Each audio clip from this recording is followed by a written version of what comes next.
Now I want to connect this to a place like Afghanistan. Honestly, Yeah. we are dealing with economic collapse, climate vulnerability, institutional breakdown, and limited global investment. Sustainability feels like a luxury word for us, actually, when people struggle to survive. Uh, from a systems and sustainability perspective, is there a realistic pathway for fragile or conflicted affected states or integrate into global ESG driven markets, or does sustainability currently favor already stable economics?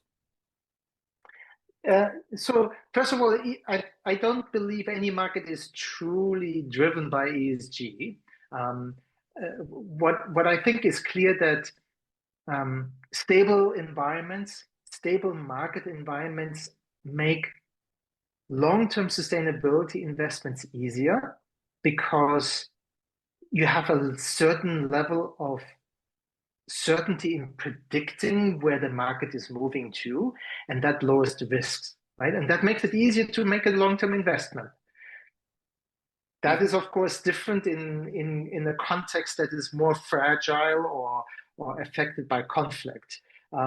However, it's a different, I believe that the situation is different, right?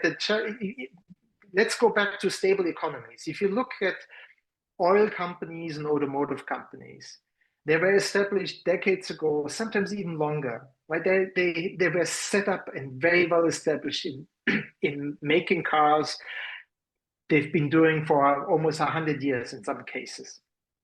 Now, because of the changing markets, they had to change. They had real structural challenges because they have to move from fuel-powered cars to electric-powered cars. That is a big change for a company, and that is a very different challenge. If you are looking at fragile contexts or fragile markets or fragile environments, I believe that sustainability plays a very different role. It has a grassroots level role.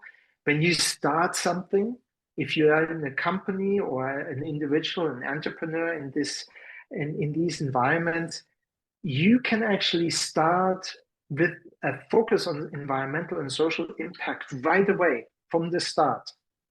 And if the local institutions of court can help you with that, that's fantastic, right?